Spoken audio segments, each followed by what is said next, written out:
My name is Rufino Ayala, Chief Engineer here at Paragon HIPS Division.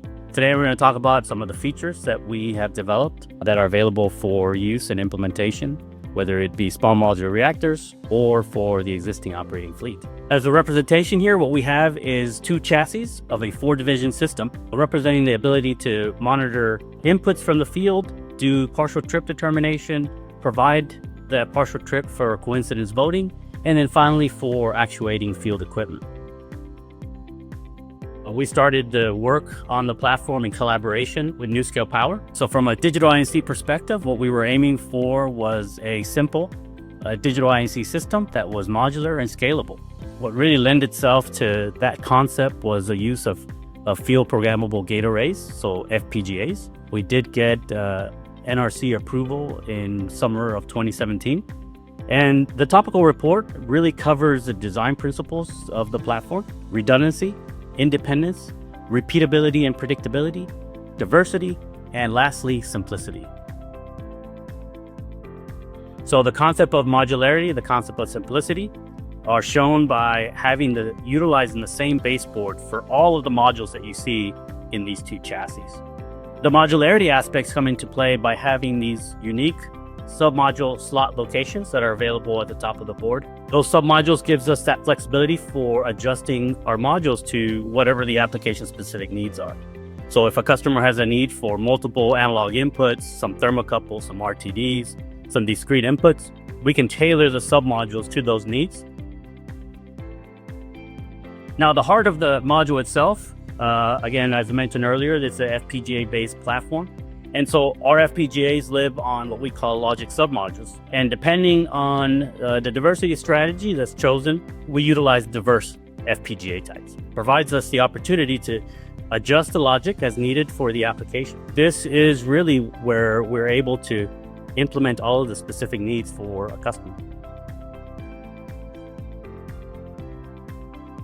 One of the other benefits that comes with the use of FPGA technology is the ability to implement predictable and repeatable behavior. So one of the things that we focus on when we do our implementations is the concept of determinism. Each module really operates independent of the others, so that single failures are limited to just that module itself. And based on predefined message structures, timing requirements, and when that behavior is not there, you get a predictable response from the system. For example, I have 3 communication modules that are called scheduling, bypass, and voting modules. Any instance where either a request is made and a response is not received within the allocated time, or if a response is received but it doesn't meet the required message structure and the appropriate CRC checking, it'll generate an alarm. Here I'm about to remove safety function module 1. And so what you'll see here when I take this out, you get a clear indication from a few modules that something has gone wrong. The modules that have been requesting data are scheduling, bypass, and voting modules. These are triplicated, so there is a TMR aspect, and TMR is triple module redundancy. So you can see here that all 3 of our scheduling, bypass, and voting modules are indicating that there is an active alarm present. Another module that's alarming is what we call our monitoring and indication communication module.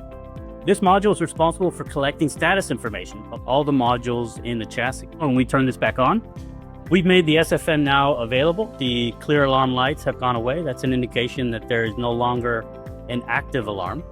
However, you can kind of still see that our MICM, our SBDM, are still continuing to flash their fault light. This is an indication to the user that there was an alarm that came in, it's no longer there, and it's waiting for acknowledgement from the user. And so in this case, we'll go ahead and acknowledge that we recognize that an alarm was received and that it's not there anymore.